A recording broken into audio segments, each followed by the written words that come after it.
Hare Rama, Rama Rama, Hare Hare. Mukam karoti vācānam pangam langyate girivya kripatamam vande Shri Gurudevatarunam Paramanandam Madhavam. So we were discussing fourth canto, chapter 20, the interaction between Maharaj Prithu and Lord Vishnu. So Monday we discussed the benedictions by the Lord, his affection for Maharaj Prithu, and his glorification of the qualities of Maharaj Prithu. And today we will conclude the chapter, hopefully, with the prayers by Prithu Maharaj. So 420, 23. Prithurvacha Varan Vibhotvad Varadeshwarad Buddhaha Katham Vranate Guna Vikretatmana Yena Kanam Apishanti Dehinam Tanishakevalya Pate Vrunenacha. My dear Lord, you are the best of the demigods who can offer benedictions. Why, therefore, should any learned person ask you for benedictions meant for living entities bewildered by the modes of nature? Such benedictions are available automatically, even in the lives of living entities suffering in hellish conditions. My dear Lord, you can certainly bestow, merging into your existence, but I do not wish to have such a benediction. So Vishwanath Chakravarti writes in his commentary on this verse that Prithu Maharaj is now replying to the Lord's request to ask for a benediction. So what is he saying? That how can an intelligent person ask? A foolish person will ask for material boons, ask for elevation to heavenly planets. Such benedictions are for materialists whose minds are bewildered by the modes of material nature. So Prithu Maharaj is addressing the Lord as O Lord of Kevalya. Kevalya is the impersonal Brahman. So O Lord of Kevalya, even the person who desires liberation does not ask for these boons.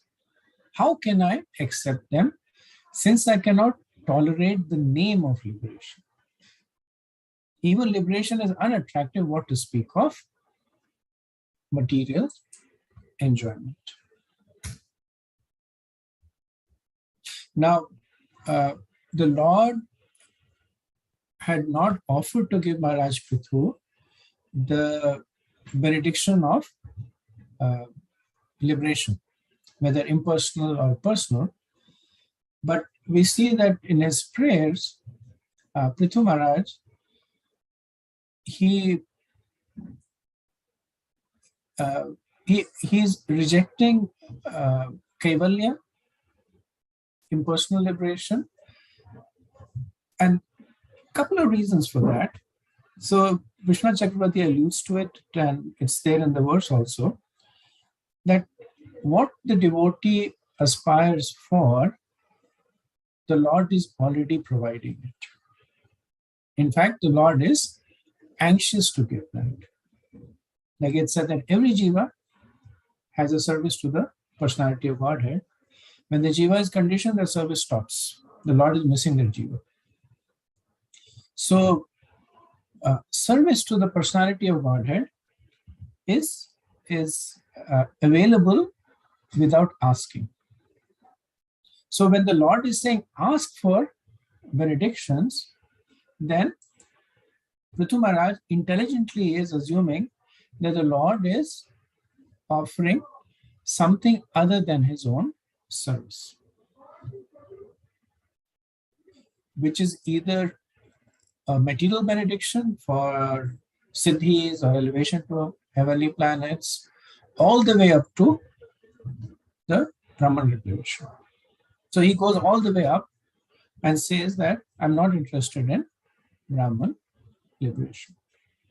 So in the purport, Srila Prabhupada says that there are three category of benedictions that one approaches the Lord for. For karmis, the best benediction is promotion to the higher planetary systems, right? Where they have a long duration of life, a high standard of living. For the jnanis and yogis, merging into the existence of the Lord. Prabhupada said this is called Kaivalya, and the Lord is therefore addressed as Kaivalya Pati. He gives shelter to the Brahman. And the third kind is the devotees desiring the benediction of serving the Lord and his devotees. So for devotees, the first two categories of benediction is considered to be hellish. Prabhupada says that they are like narak. Narak, he says, is like hell, and a person who is desiring to live in hell is called a narak.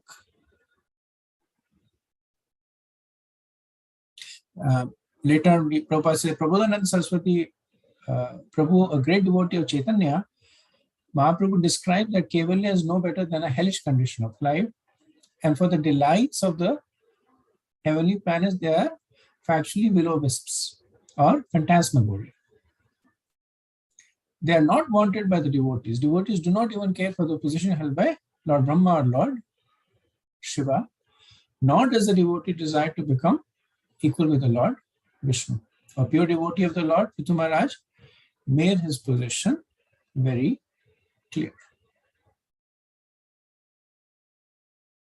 So thus we see that Prithu Maharaj does not want any kind of benediction, including liberation. And then he says that these are available to even those in hellish conditions, right? He says, Ye narakanam api santi dehinam. And Prabhupada explains this by saying that actually living in heaven and in hell in the material world are all the same. And that verse in Bhagavad Gita, that chapter 8, verse 16, where Krishna says that from the highest planet in the material world to the lowest, they're all places of misery, right? So when Prithu Maharaj says that such benedictions are available to even those who are living in hell, then he is looking at the material world from a devotee perspective. That whether they're living in Brahmalok or they're living in Patal Lok, they're actually living in hell.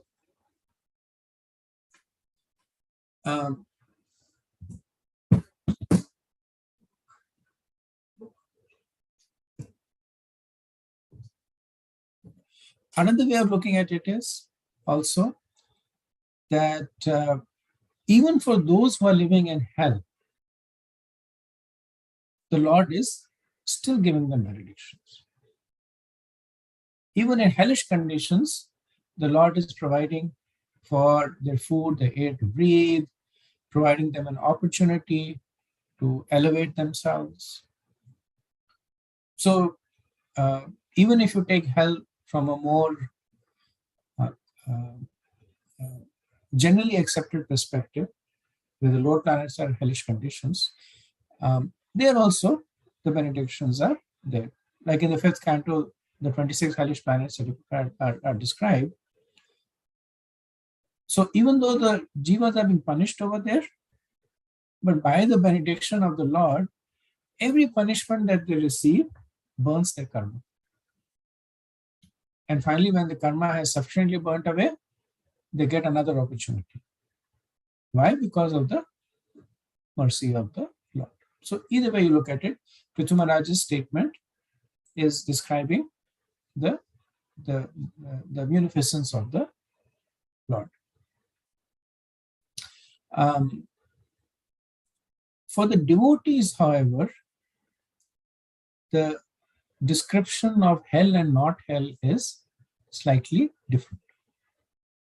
So in the 6th canto, we see that when Parvati Devi curses Chitraketu, and Chitraketu, he accepts the curse, gives obeisances to her and goes away, then Lord Shiva actually speaks to Mother Parvati, glorifying Vaishnavas.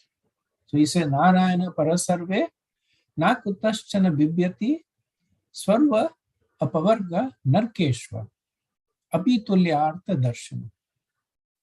That Narayana parasarve, that those who are serving Lord Narayan, swarga apavarga narkeshva, that whether they are in heavenly planets, swarga, narkeshva, hellish planet, apavarga means that they are liberated now.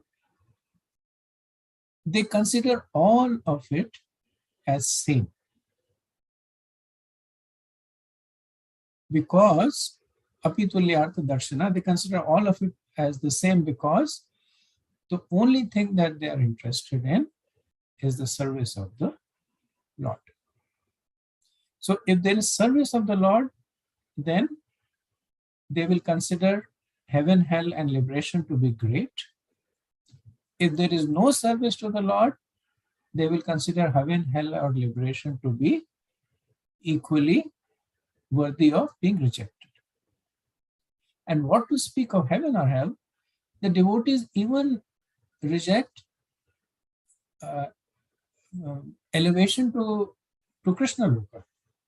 Right? In the 9th canto, Lord Kapila says that Salokya Sarishti Samipya Sarupya Ekatvam Apyuta Diyamanam Nagranati Vinamat Sevanam Jana.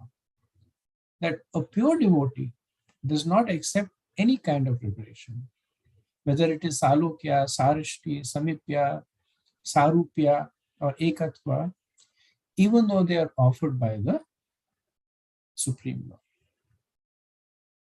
So, why would they reject Samipya, being close to the Lord, or Salokya, being on the same personality, being on the same planet as the Lord?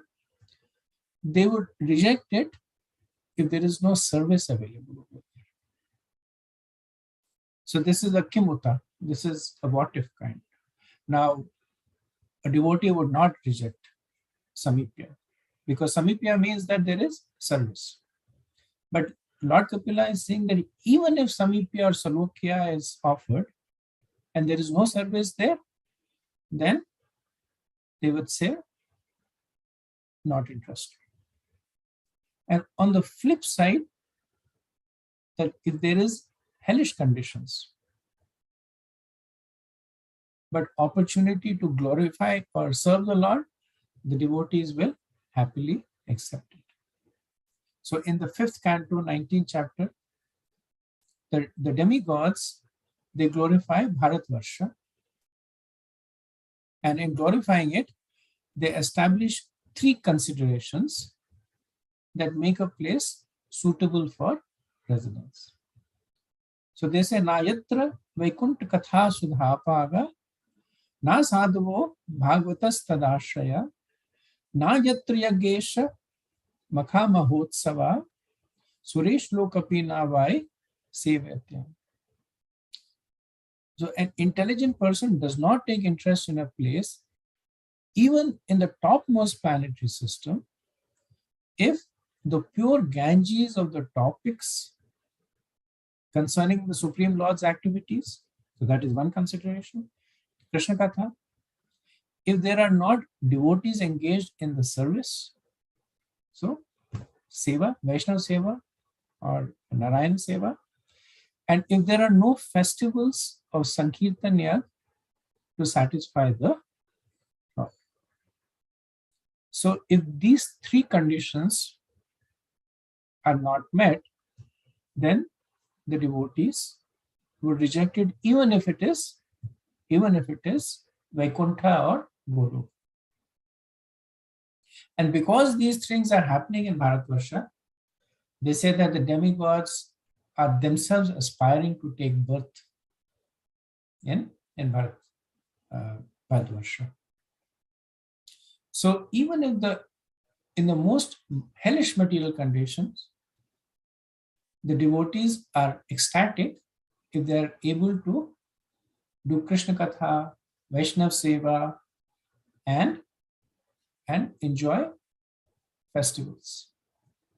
So Mahotsava, Krishna Mahotsava. Okay, verse 24. Na kamayena tadapyaham kvachin na yatra yushma charanam bhushasvaha mahattamam tad hridayan mukhachuto vidatsvakarnayutam eshamevaraha. My dear Lord, I therefore do not wish to have the benedictions of merging into your existence, a benediction in which there is no existence of the nectarian beverage of your lotus feet.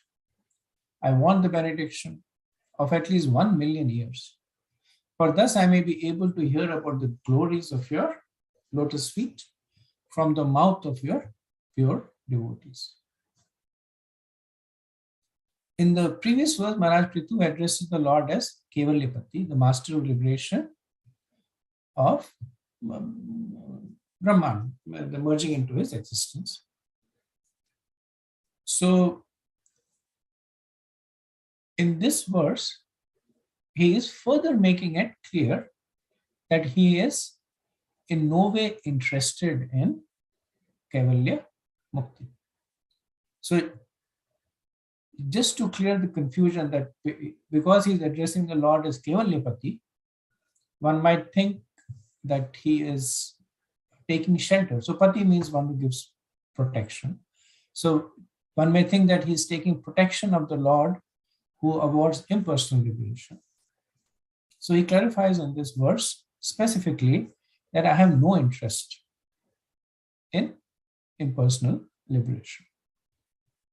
However, so Vishnu Chakravarti says that Prithu Maharaj is speaking to the Lord, saying that, however, do not fear that I will ask for liberation on hearing me address you as Kevalyapati. I have addressed you with that word with the intention of saying that give it to those who take pleasure in merging into Brahman. And then he continues that Prithu Maharaj says, you have asked me to ask for anything, but in general, I do not desire anything. But particularly, I never desire, even in the worst misery, the benediction of Kaivalya Mukti. And how emphatic it is, he is. So he says, Na kamena tad apya aham kvachin. So he says, I do not desire impersonal liberation. Kvachin means now or ever. So forget about the past, that is gone. But he's saying that I do not desire this Kaivalya Mukti now, and never in the future I have any desires. So my position will not change. So this is conveying a very strong distaste. Right? Sometimes children, they say, never will I take this, ever, ever. Right? Just to emphasize that how strongly they have distaste. Prithu Maharaj, of course, has a genuine distaste. So he says, Apyaham kvachin, that never ever will I desire Kaivalya Mukti. So the Lord may ask, why? So he answers that because there is no honey of your lotus feet.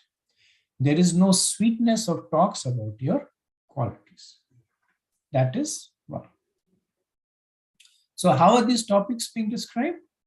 They're coming from the hearts of the great devotees and dripping from their mouths like honey.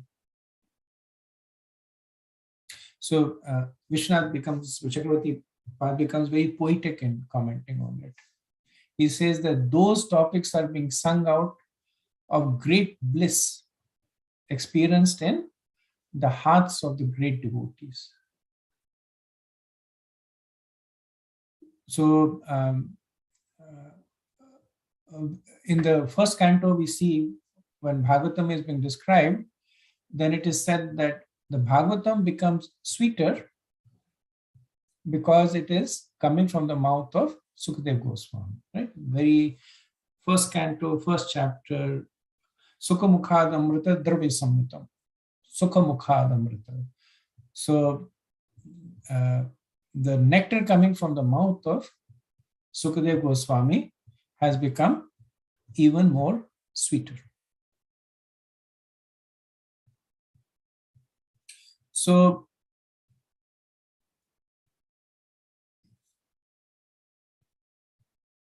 Krishna Katha in itself is potent, but when it comes from the heart and the mouth of realized souls, then it becomes nectarian.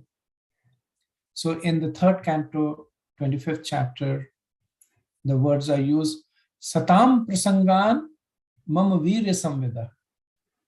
That Satam Prasangam, that the glorification of the Lord is potent when uttered from the mouth of the pure devotee. Right? The whole Digam Kalpa Taror, Galitam Phala.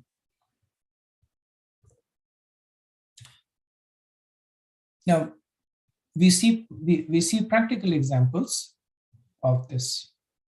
So in Gopi Gita, it is mentioned that the gopis, they would regularly go to Mother Yashoda and complain about Krishna stealing butter from their house. So there it is mentioned that Mother Yashoda never witnessed the butter stealing pastime because Krishna did not steal in his own house. So the gopis were in a way more fortunate with Mother Yashoda because they were witnessing those pastimes that she was not witnessing. Of Krishna sneaking into their house, looking around furtively, and then climbing up on a pot. And so all those sweet pastimes, Mother Yashoda did not see. But then the gopis made Mother Yashoda even more fortunate because then they would go and describe that to Mother Yashoda. So it became Krishna Katha coming from the mouth of his pure devotees. So when the gopis would come and they would sit and they would add their own emotion, their own love, their own fake anger, and they would describe all these things that Krishna had done, Mother Yashoda would actually become even more fortunate because now she is enjoying the pastimes of Krishna coming from the mouth of his pure devotees. So the opposite should also be understood, that so when water has sugar mixed in it, it's very sweet. When it has salt mixed in it, then it becomes distasteful, even though the sugar may still be there. So similarly, Krishna Katha is sweet. But when it comes from the mouths of non-devotees, then it's like there is now salt that is mixed in it. So that amritam, that gets removed from there, which is why Sanatana Goswami, Prabhupada says Sanatana Goswami has strictly prohibited hearing from the mouth of a non-devotee. There are many professional reciters of Srimad Bhagavatam who speak the narrations very ornamentally. But a pure devotee does not like to hear from them because such glorification of the Lord is simply a vibration of material sound. And then he goes on to say that Mahaprabhu has said that if anybody hears from a Mayavadi philosopher preaching about the activities of a Lord, then even if it is a description from of the Vedic literature, he is ultimately doomed. So he meaning the person who is listening to it. And there's that pastime of Mukunda, right? He would go and listen to all kinds of philosophy. He would not agree to it externally, but because he was very accommodating, very easygoing. So he would go to different places and listen to the philosophies. And when Mahaprabhu was doing Mahaprakash Leela, then he did not allow him to come in his presence, even though everybody thought he was very favorable to him. And then he said, because of this reason, that he listens to philosophies from non-Vaishnavas. And of course, later on, Mahaprabhu wanted to demonstrate a lesson, and later on he did allow him to come in his presence. So Prithu Maharaj here is rejecting the offer of liberation from the Lord. So the Lord may ask, then, what is it that you want? So Prithu Maharaj responds to this implicit question, and he says, give me millions of years, because there are unlimited talks about the Lord's quality. So millions of years meaning that there is so many conversations, relishable conversation happening, that 2 years are insufficient to capture all of them. So he says, out of great greed, I desire an infinite numbers of years. Also indicates that I desire ears and other dear senses, which those desiring liberation detest. So those who desire liberation, they detest senses, because they consider the senses to be the point of entanglement. So he's saying, give me that which those who are seeking impersonal liberation detest. Lots of ears, many eyes to see your deity form, many tongues to speak about you. And then the Lord may ask, is there anything else that you want? And Prithu Maharaj says, that is my wish and nothing else. So Prabhupada writes that there are innumerable devotees all over the universe, and they have been glorifying the Lord since time immemorial for an unlimited time. But still they cannot completely finish enumerating the glories of the Lord. Prithu Maharaj therefore wanted innumerable years, as Rupa Goswami also desired to have millions of years and millions of tongues to chant and hear the glorification of the Lord. In other words, if your ears are always engaged in hearing the glorification of the Lord, there will be no scope for hearing Mayavad philosophy, which is doomed to spiritual progress. Okay. Next verse. Sautam shloka mahan mukta chuto bhavat padam vojo sudha karana nilaha smritim punar vismrat tattvavartamana kuyoginam no vitaratyalam varehe. My dear Lord, you are glorified by the selected verses uttered by great personalities. Such glorification of your lotus feet is just like saffron particles. When the transcendental vibration from the mouths of great devotees carries the aroma of the saffron dust of your lotus feet, the forgetful living entity gradually remembers his eternal relationship with you. Devotees thus gradually come to the right conclusion about the value of life. My dear Lord, I therefore do not need any other benediction, but the opportunity to hear from the mouth of your pure devotees. So Prabhupada says it is explained in the previous verse that one has to hear glorification of the Lord from the mouth of a pure devotee. This is further explained here. So what is the effect of hearing? That the transcendental vibration from the mouth of a pure devotee is so powerful that it can revive the living entity's memory of his eternal relationship with the personality of Godhead. So in this verse, Prithu Maharaj, he uses the word kuyogi. Last line of the verse is kuyogi nam na vitrate alamvare.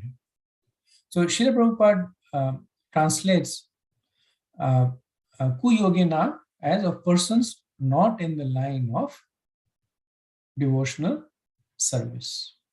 So the deviants.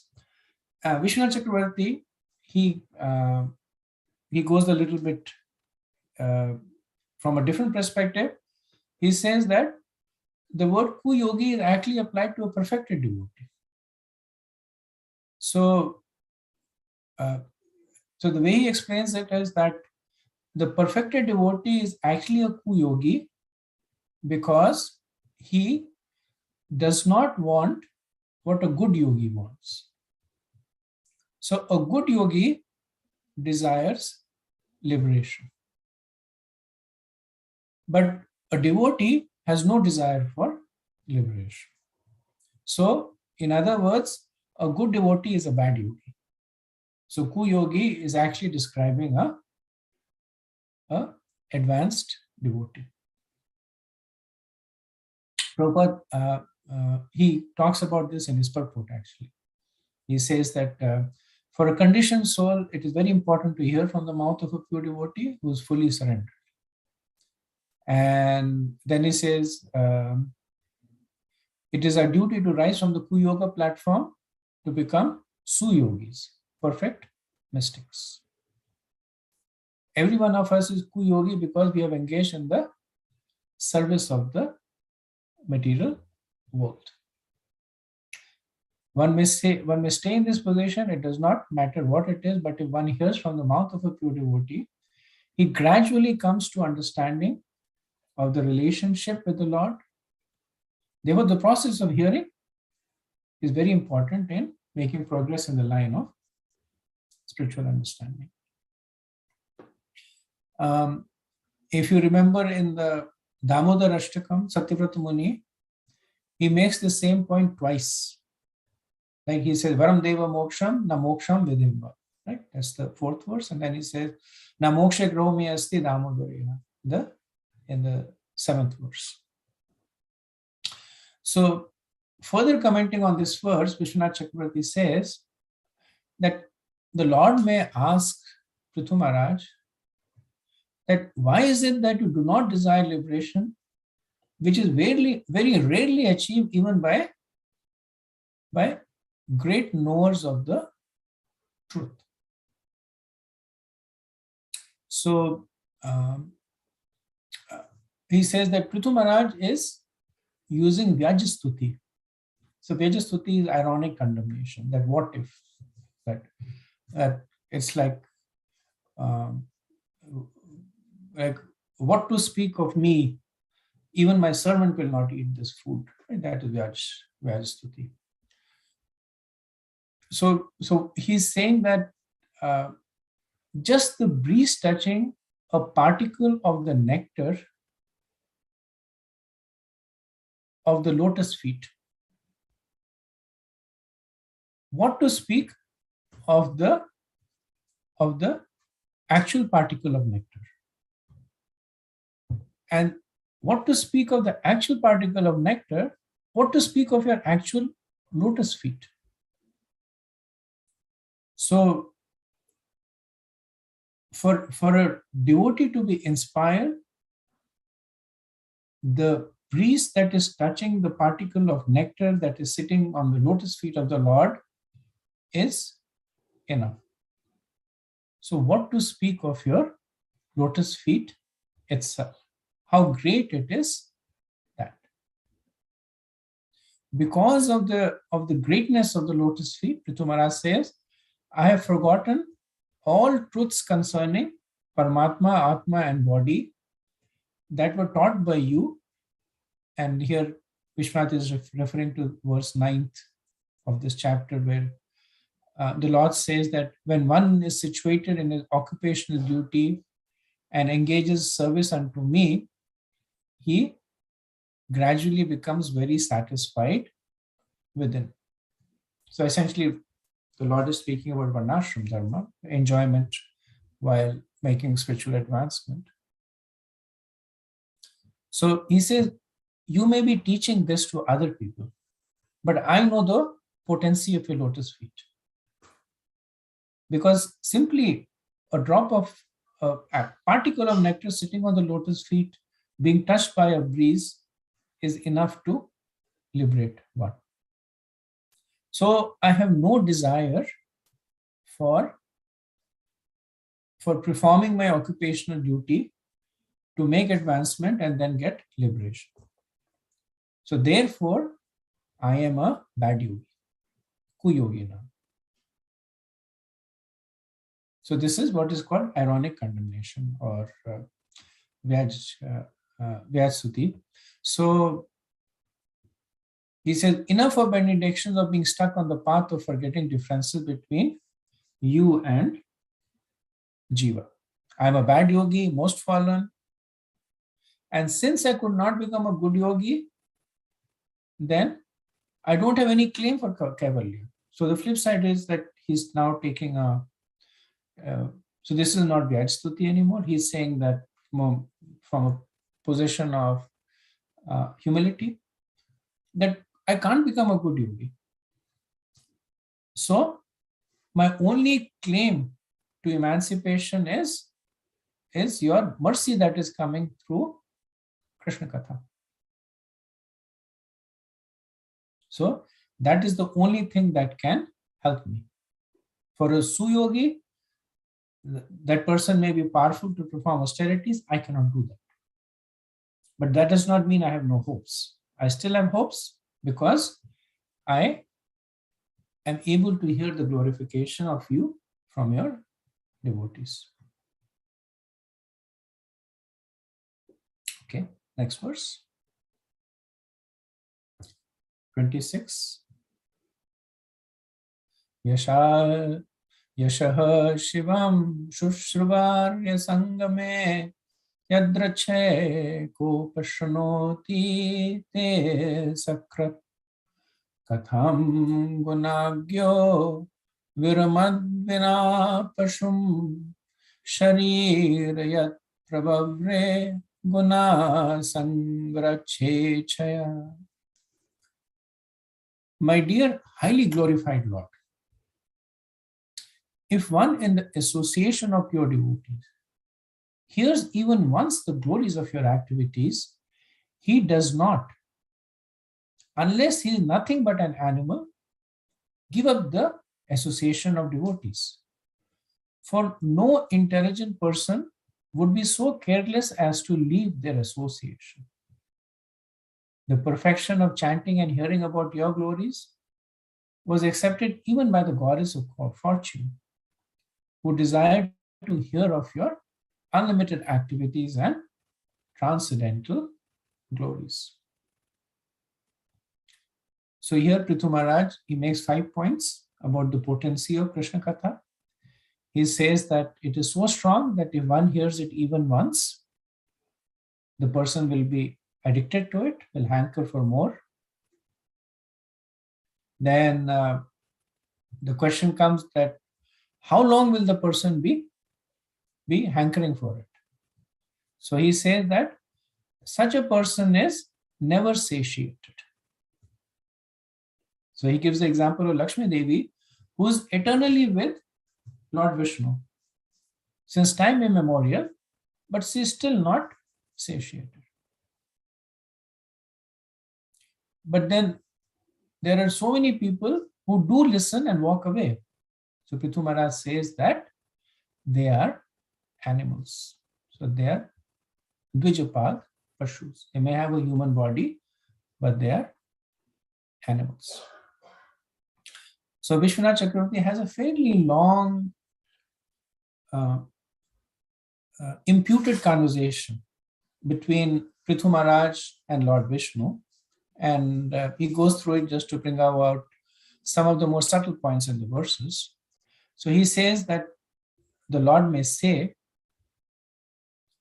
that why don't you become detached from the taste of my topics and accept liberation that is desired by the best of the yogis? And Prithu Maharaj replies, saying that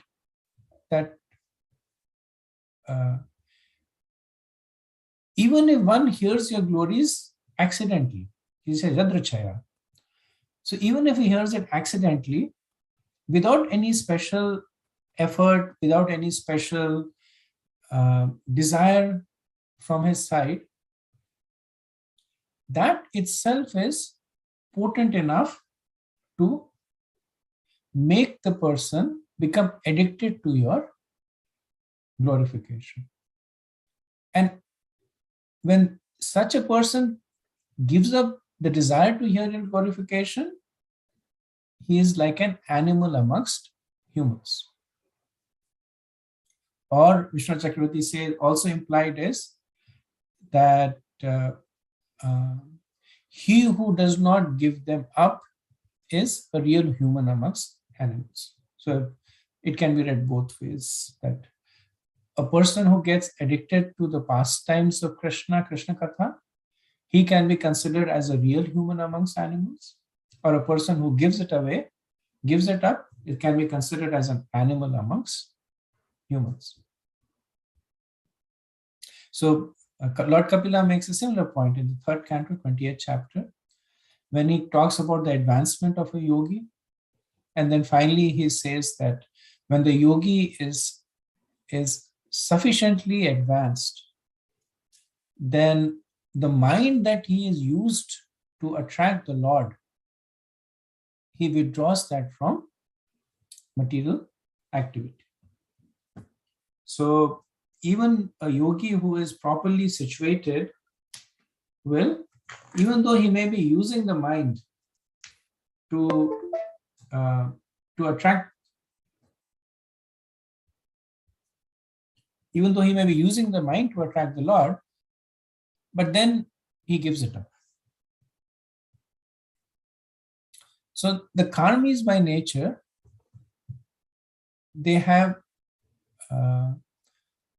no interest in the topics of the Lord. Right? In Bhagavatam and 3rd canto, it is such persons are Vargika. So they're interested in the 3 elevating processes of Dharma, Artha and Kama. They're averse to the personality of Godhead, and they're not interested in the pastimes.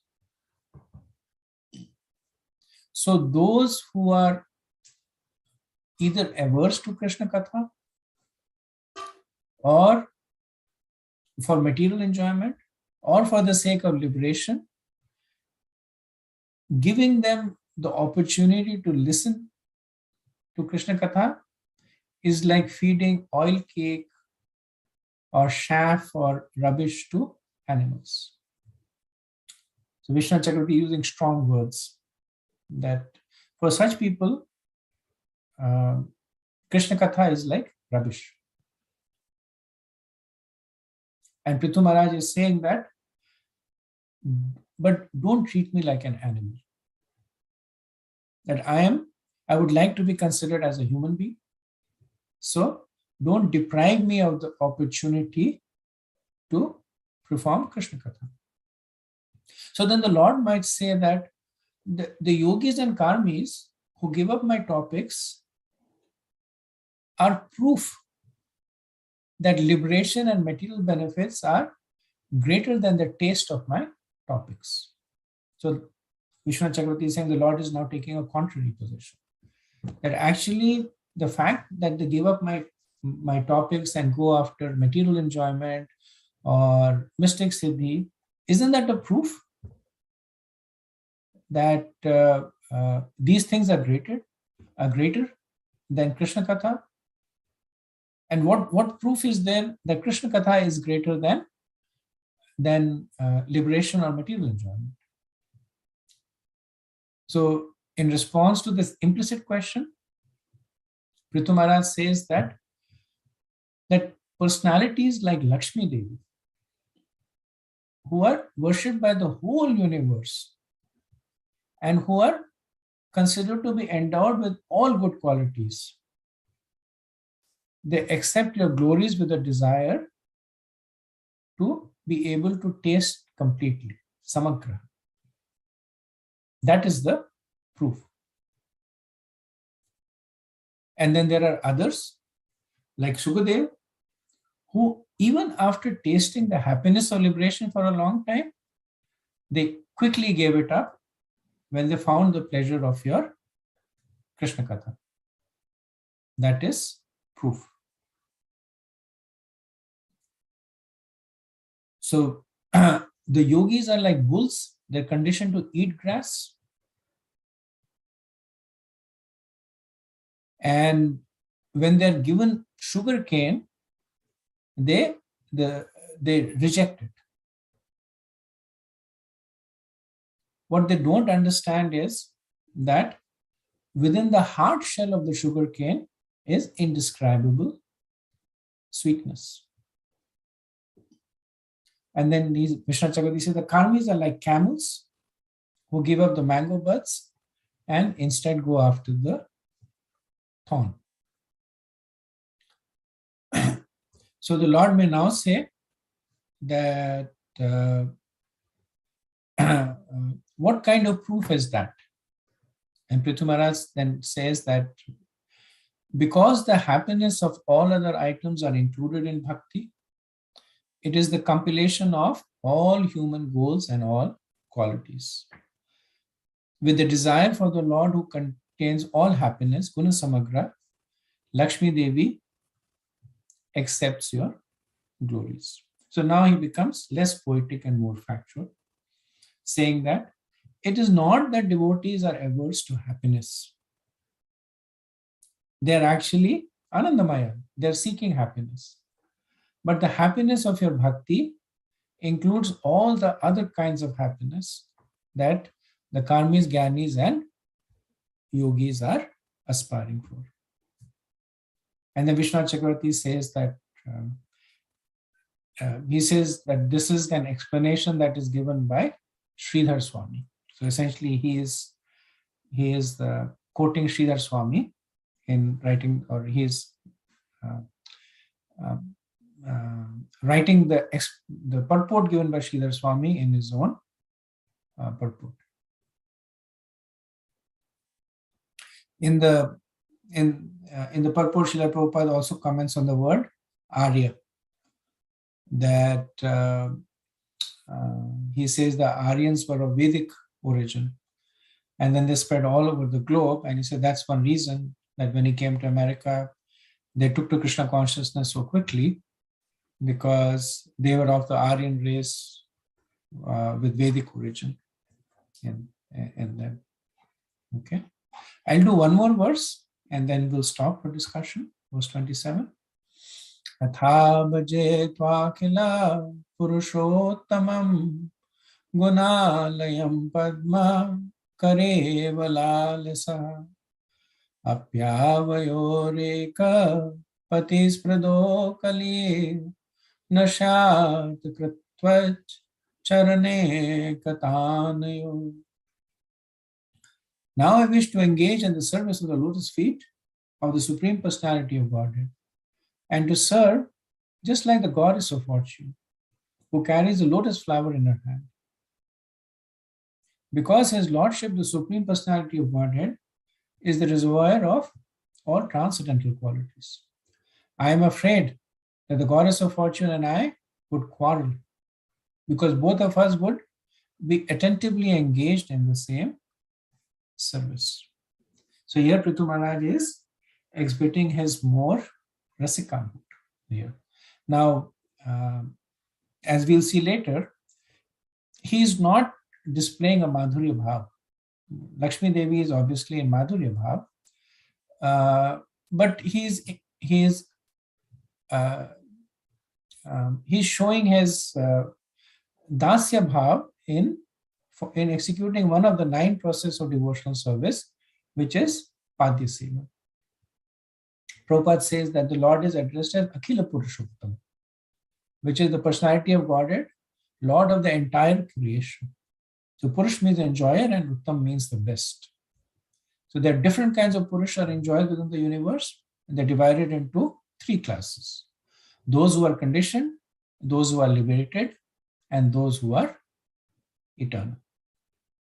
And then later on it says another significant in this word is Gunalayam, which refers to Vishnu as the reservoir of all transcendental pleasure. So when Prithu Maharaj is talking about competition between him and Lakshmi Devi, he's being partly humorous, because the Lord is unlimited, and more in a he refers to Lord as Ekapati. Ekapati means one master, and he refers to him as Ekatanyo. Ekatanyo means single-minded, one attention. Now, factually, he knows that there is never any competition amongst devotees to render service, because the Lord can accept unlimited services. So even Lakshmi Devi, we know in Brahma Samhita, there are millions of Lakshmi Devis, the millions of goddesses of fortunes, and the Lord accepts services from all of them. And furthermore, there is no competition between Lakshmi Devi and Prithu Maharaj. Lakshmi Devi is in Madhurya Ras, Prithu Maharaj is in Dasya Ras. Lakshmi Devi is eternally liberated. She is of the level of Vishnu Tat. Prithu Maharaj is Jiva Tat. So competition is between equals. So essentially this verse is poetic in the emotions of an ecstatic devotee. Vishwanath Chakravarti comments on it, saying that Prithu Maharaj is saying that I just want service from you. I don't want any benedictions. My worship to you is without material desires. So I do not desire liberation or any material benefits as the Gyanis or Karmis are. Then Vishwanath Chakravarti says that Prithu Maharaj goes on to imply that I am worshipping you not even like Narad, but I am actually worshipping you like Lakshmi. So he says Padmakar, who is constantly serving you in all the possible ways: cooking, fanning, massaging, offering betel.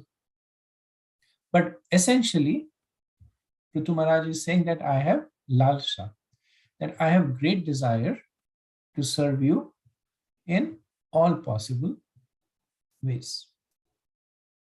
Again, Vishwanath Chakravarti, he says that Prithu Maharaj is careful to use the word lalsha in the masculine gender. So that clearly indicates that he has no aspirations for Madhurya Bhav. He thinks of Lakshmi Devi as a mother.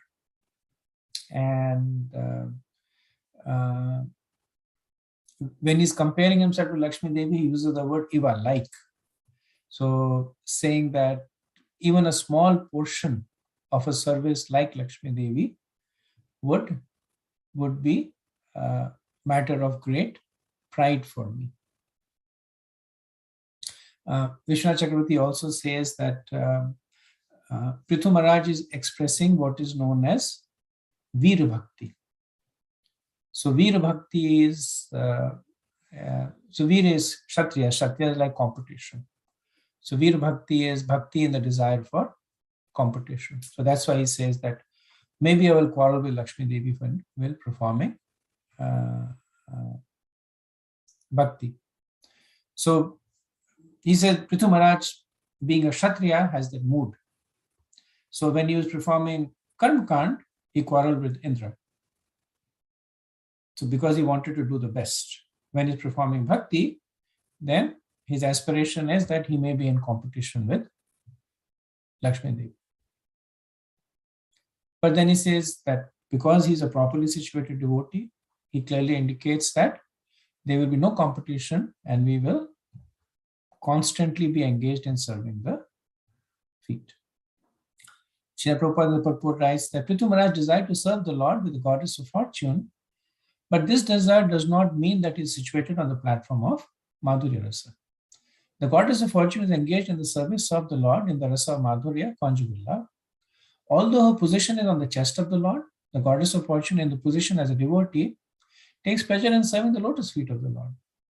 Prithu Maharaj was thinking only of the lotus feet of the Lord because he is in the platform of Dasyaras or servitorship of the Lord.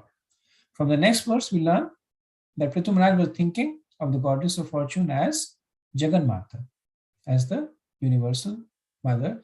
Consequently, there is no question of competition with her on the platform of Madhurya Rasa.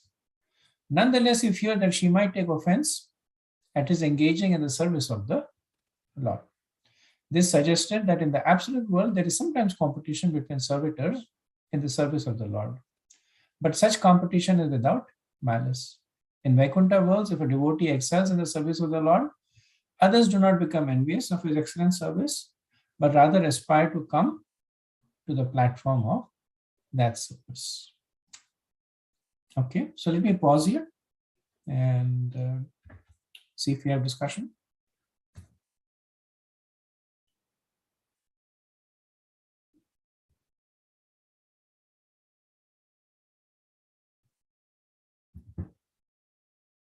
Okay, if not, we can continue with verse 28.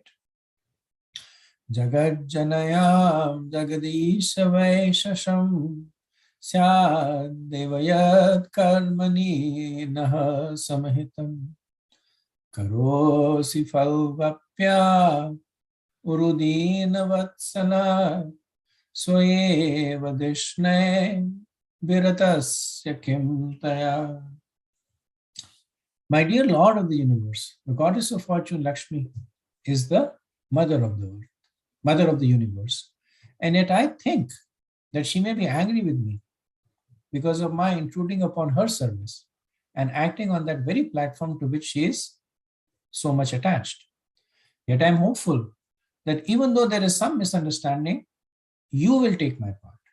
You are very much inclined to the poor, and you always magnify even insignificant service unto you.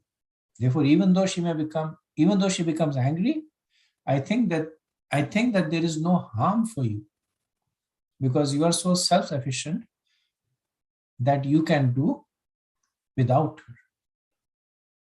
So previously, he had spoken about competition between him and Lakshmi Devi.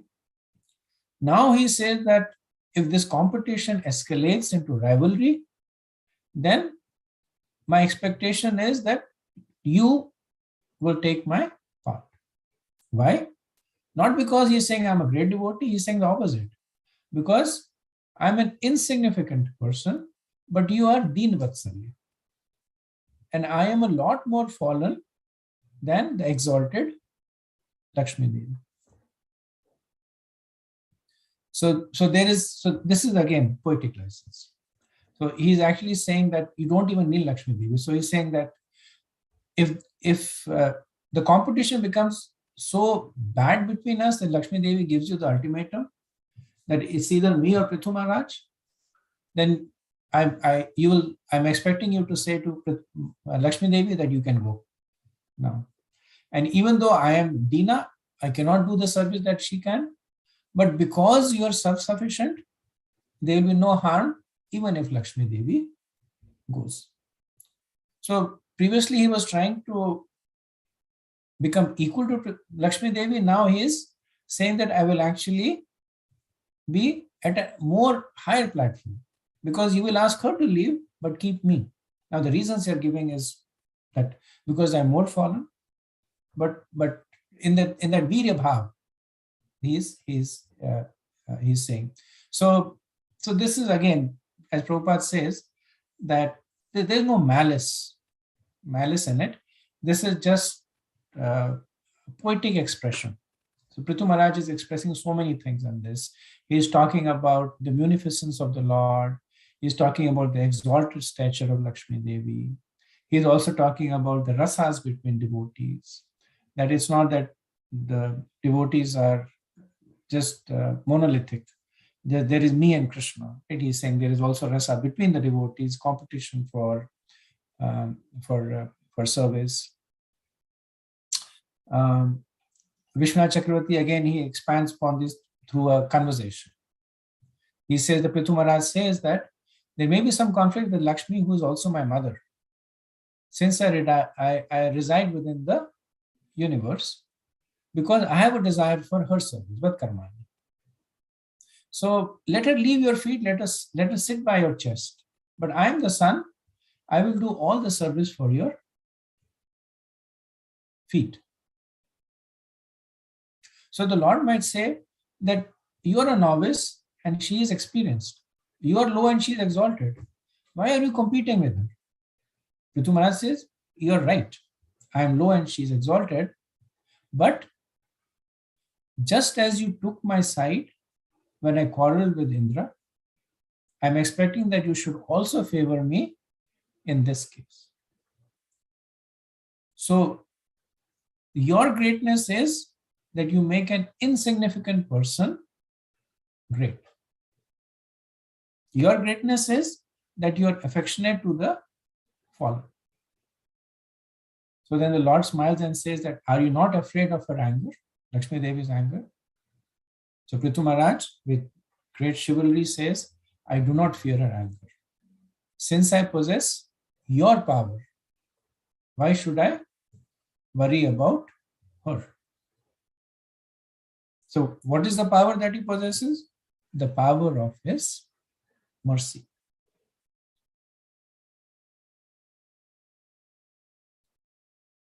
So Srila Prabhupada expands on this in the purport, talking about the mercy of the Lord. That Prithu Maharaj was apparently doing Karma Kand, the Ashwamedh Yajna, yet he is aspiring to compete with Lakshmi Devi, who is a perfected eternal associate and an exalted devotee of the Lord. So the greatness here is of the mercy of the Lord. So that is what Prithu Maharaj is trying to demonstrate. Not that he is worthy of competing with Lakshmi Devi or he is a great devotee. He is saying the opposite of it. But yet he is saying that I could compete with Lakshmi Devi. And if there's a quarrel, you will ask her to leave in favor of me because of who you are, the most merciful of all personalities. Okay. Verse 29. Bhajantyatha tvam atayeva sadhavo vidastamaya guna vibramodayam bhavad padanushmaranadrute satam nimitam manyad bhagavan navidmahe. Great saintly persons who are always liberated take to your devotional service, because only by devotional service can one be relieved from the illusions of material existence. O my Lord, there is no reason for the liberated souls to take shelter at your lotus feet except that such souls are constantly thinking of your feet. So previously it was stated that even a meager amount of bhakti attracts the mercy of the Lord. Here Prithu Maharaj talks about the other potencies of bhakti, specifically that it destroys illusion. He says that one can be relieved from the illusions of material existence. And Vishwanath Chakravarti continues this implicit conversation, saying that Prithu Maharaj now says that not only me, but all your devotees request this benediction of service. Because you're affectionate to the low and fallen, they worship you who destroys the illusion of Maya. Because it is from that illusion of Maya that the desire of benediction arises. So then With what aspiration are such people worshipping? He says that the only aspiration that they have is to remember the lotus feet of the Lord. Srila Prabhupada in the purport, he describes the gradual progression to the path of bhakti. So he says that a karmi becomes a jnani when he becomes disgusted with material comforts. And when a jnani reaches the stage of self-realization, then he surrenders to the lotus feet of the Lord. So, Bahunam Janmanamante. So after many, many months, this progression happens.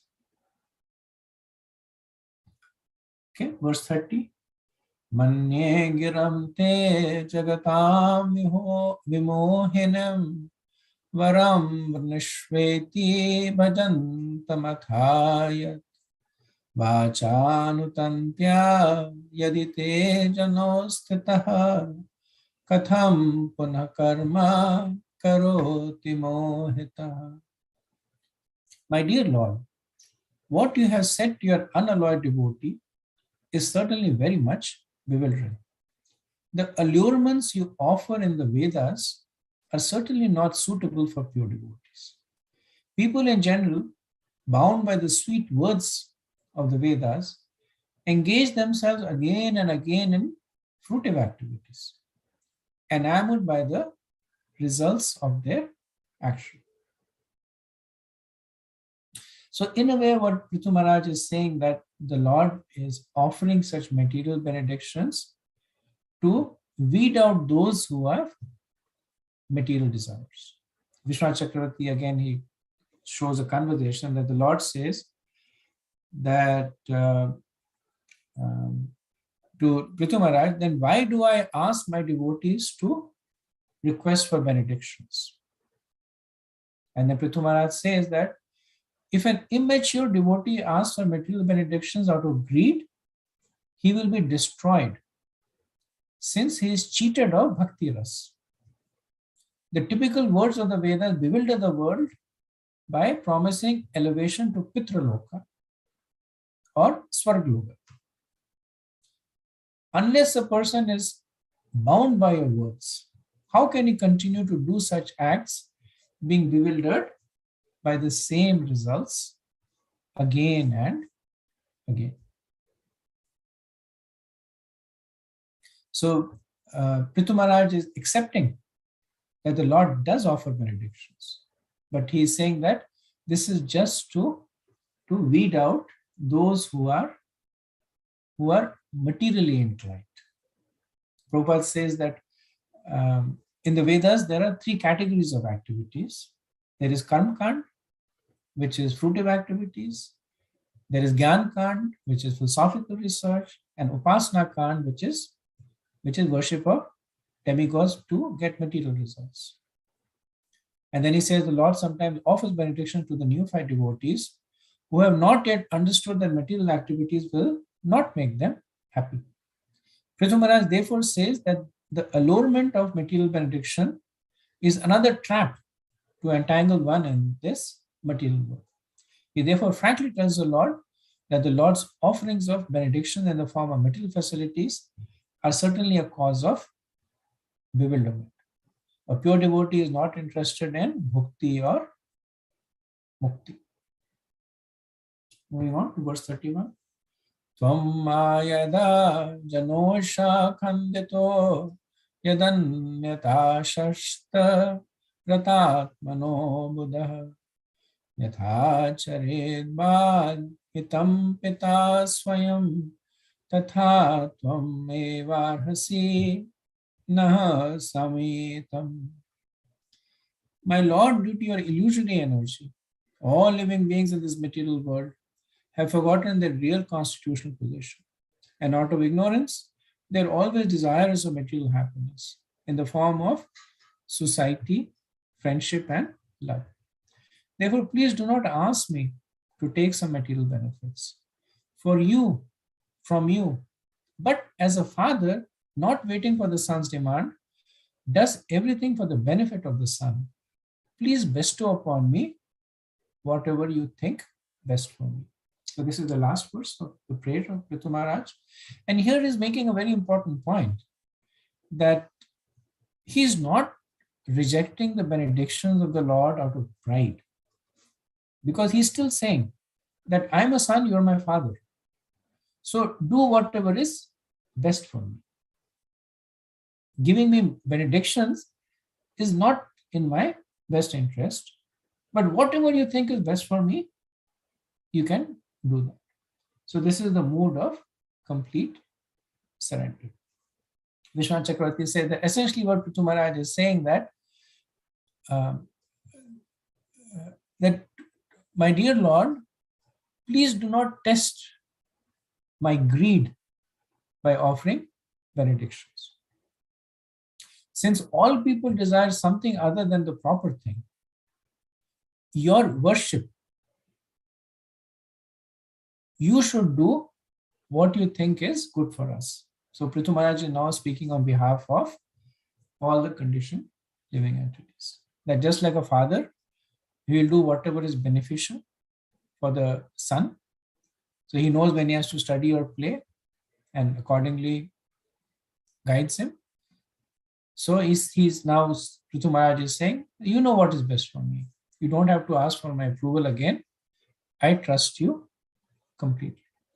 So Prithu Maharaj concludes his prayers by saying that he's fully surrendered to the desire of the Lord, and he's simply asking the Lord to do whatever is best from him. Okay. So now we come to the last 7 verses of the chapter. These are these don't have much purpose. Maitre vacha itadi rajena tasva vishvadrak tamaharajan mai bhakti rastute distre drashi dihir mai te krutaya mayam madiyam tarti smadushtayajam. The great sage Maitreya continued by saying that the Lord, the seer of the universe, after hearing Prithu Maharaj's prayers, addressed the king. My dear king, may you always be blessed by engaging in my devotional service. Only by such purity of purpose as you yourself very intelligently express, can one cross over the insurmountable illusory energy of Maya. So essentially, in giving benedictions to Prithu Maharaj, the Lord agrees with the theme of the prayers. So he offers him Mai Bhakti Rastu. May you have my devotional service. So Prithu Maharaj had concluded the prayers by saying, give me what you think is most beneficial to me.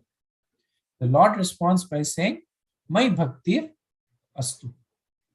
And along with that, he glorifies the Prithu Maharaj as Dhi, as very intelligent. So what are the points that come across from this? That an intelligent person will simply surrender to the Lord. And when the Lord was asked to give that which is most beneficial, the Lord offered bhakti, which means that from the Lord's perspective, bhakti is the most beneficial, that he awards to those who have surrendered unto him. Okay, verse 33. Tattvam kuru maya dishtam apramata prajapate madadesha karuloka sarvatrapnoti shobhanam. My dear Lord, O protector of the citizens, henceforth be very careful.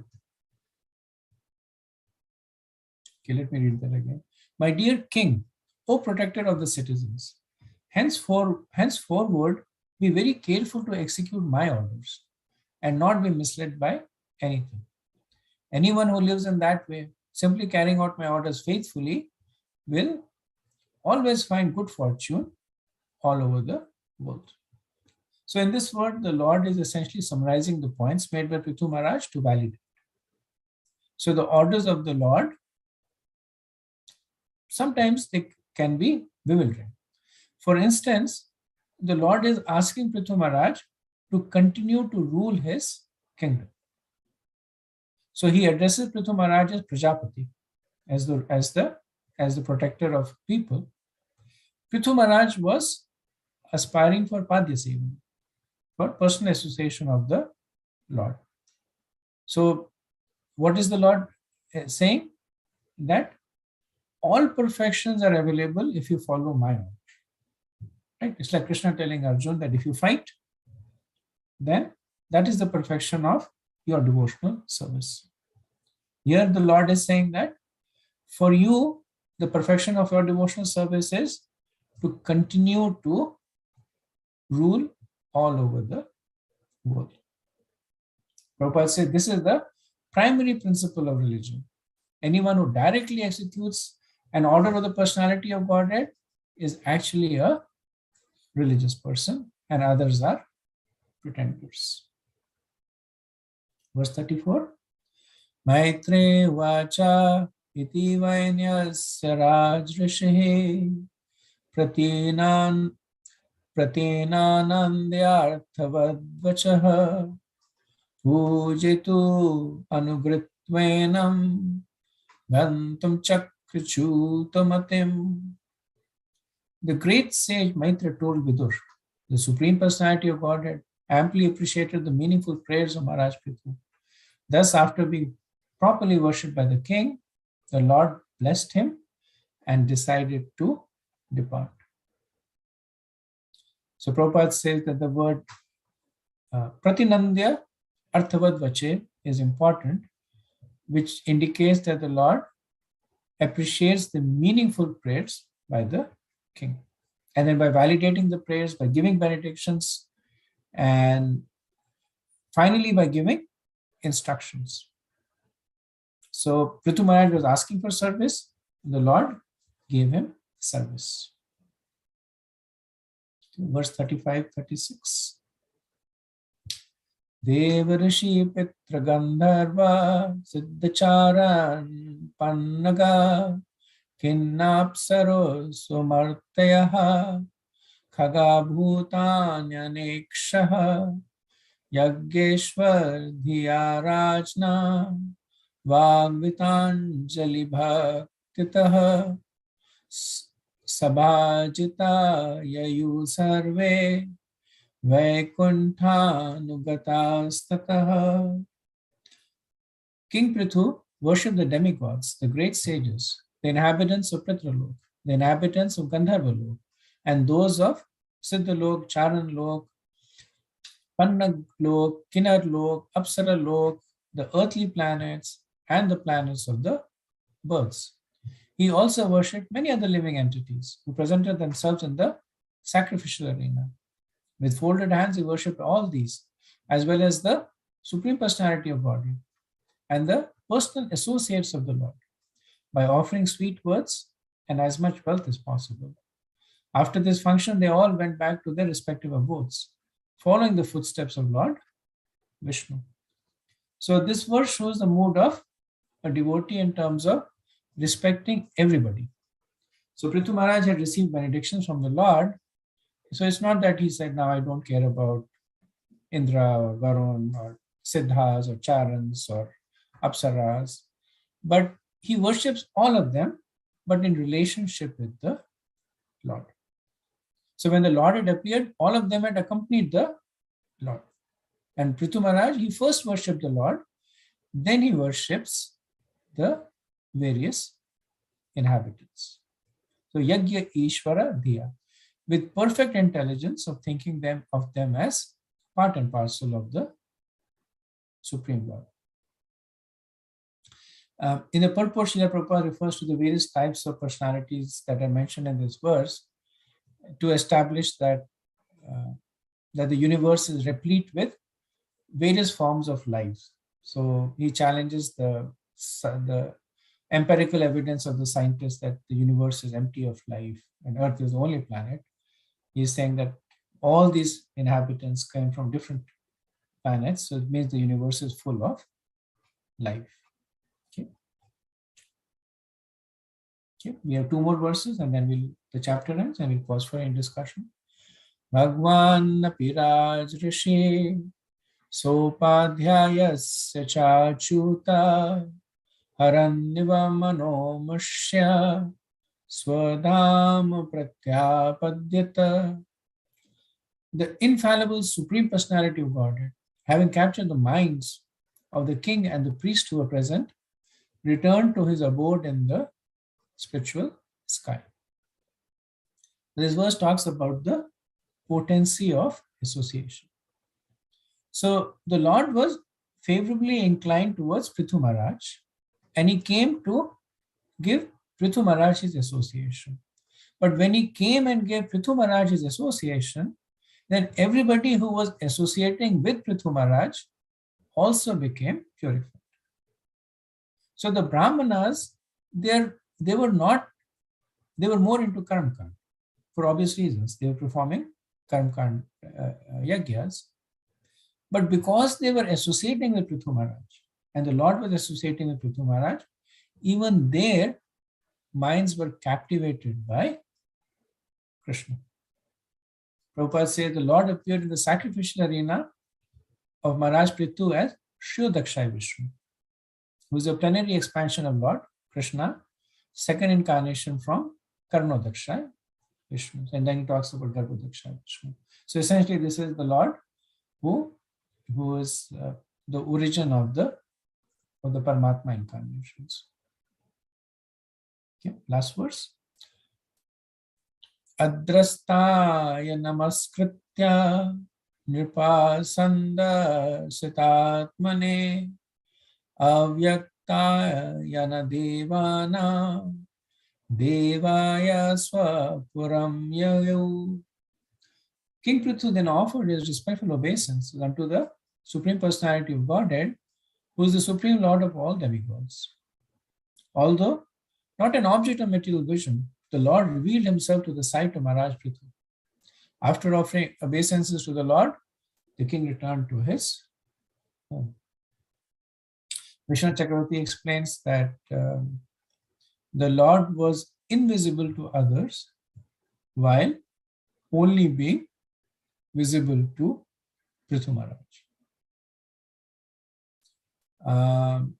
So it's a bit of a contradiction from some of the earlier verses, but Vishnu Chakravarti does not elaborate further on it. Prabhupada says that how the Lord is not visible to material eyes, but when the material senses are inclined to the service of the Lord, then the Lord reveals himself to the vision of the devotee. So at that point, the material eyes becomes spiritual eyes. He said, therefore the Lord is described as Sandarashit Atma, that he reveals himself to the vision of the devotee, although not visible to ordinary ones. Okay, so this is the conclusion of the 20th chapter. And I'll pause here and see if you have questions, comments.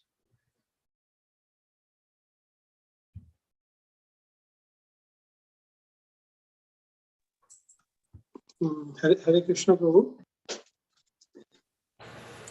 There are millions and hundreds of millions of Lakshmis. Okay. Okay, we know Lakshmi there's an original Lakshmi and there's an expansion of Lakshmis. But if an individual soul wants to serve Krishna in the position of Lakshmi, this is what Prithu Maharaj was praying initially.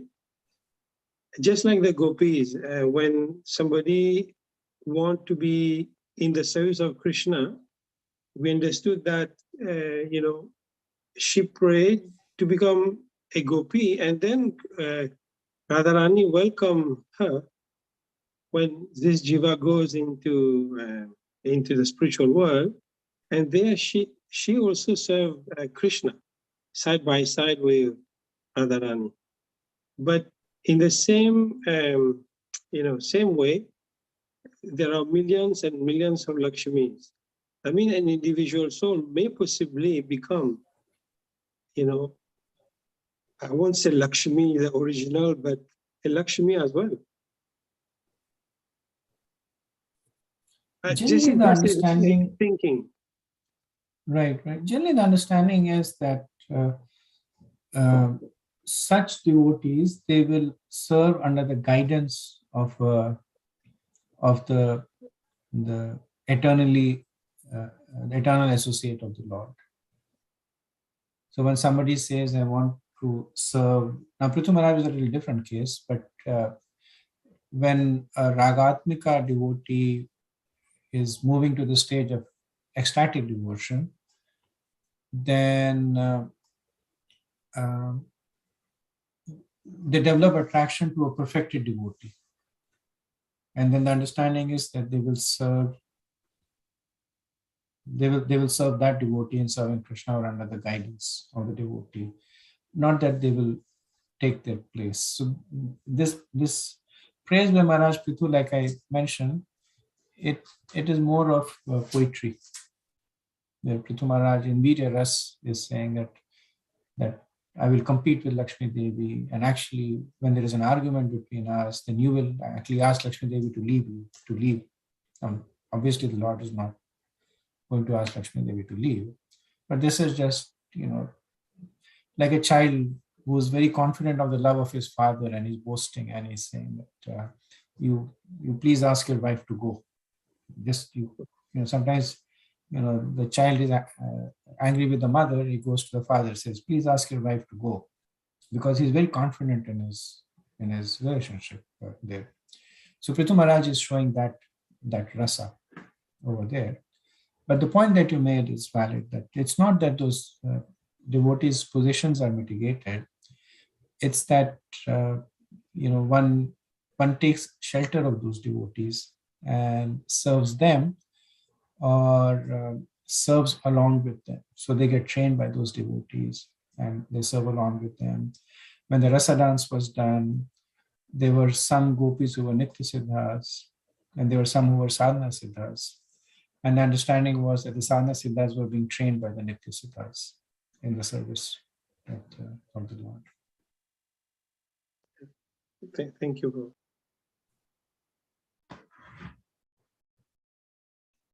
This chivalrous dasya and the chivalrous mood, is it similar in the sense it's more or less similar to what Bhishma Dev had in the battlefield? Bhishma Dev also is in dasya ras, but he was in the chivalrous mood to fight against Krishna. But here it's a different type of mellow. It's not the same, but it's interesting that this another one we are learning from this pastime, how Prithu Maharaj can be so so much privilege to ask such a benediction, so much affection, so much love to ask this benediction. It doesn't come just like that. Yeah, both are Kshatriyas. Both have that feeling of being the best, and it did manifest a little different because Bhishma's virya was directed towards Krishna. And he was fighting with Krishna and enjoying the wounds that he was inflicting on Krishna. But yeah, the mellow is similar, that of competitiveness. And in both cases, the prominent mellow is Dasya. Bhishma is also in Dasya, and Prithu Maharaj is also in the same mood. So this confluence of rasas and nectar devotion in the later chapters, it says how this confluence of rasas are practically infinite. It creates for so many interesting combinations of interactions with Krishna, like Satyabhama, right? She's conjugal, but she's very bossy. She's always ordering Krishna around. We're getting angry with Krishna all the time. Rukmini Devi, she's conjugal but very submissive. So primary rasa is same madhurya, but the secondary rasa, it creates different kinds of interaction. So we are actually seeing something in along those lines. So thank you for pointing out that similarity with Bhishma. Then think about it. Prabhu, it's a unity in diversity, unity of rasas in diversity of rasas. Unity of service and diversity of rasa. Yeah, that's why Krishna is called Akhila Rasa Amrita. Yeah. That, yeah, is a personification of unlimited rasas. Okay, so we'll stop here. Next week we'll start with the next chapters. Most of the chapters that are coming now are philosophically very dense. So we should just be ready for mental gymnastics, because we'll see next we will see the instructions given to Prithu Maharaj by the 4 Kumaras. Then we will see the instructions given by Prithu Maharaj to the citizens. And then we will see the instructions given to by Lord Shiva, which are also we'll see the Rudra Gita, also very, very philosophically heavy. Then we'll see the pastimes of the whole allegorical description by Narad Muni. So a lot of so up till from here to the end of the canto, there's a lot of heavy philosophy. Earlier on we had pastimes. So Maitreya said, okay, and 4th canto is the finishing of the instructions of Maitreya Muni. So he's saying to Vidur, okay, you had a good time so far, now get ready for some heavy philosophy. And after that he finishes his instructions. Thank you. Vanchakalpatarubhyascha kripa sindhubhya cha patitanam pavanebhyo vaishnavebhyo namo namaha. Anantakoti Vaishnavinda ki jai. Srila Prabhupada ki jai. Jai Gaur Premanandi. Hare Krishna. Thank you very much. Hare Krishna.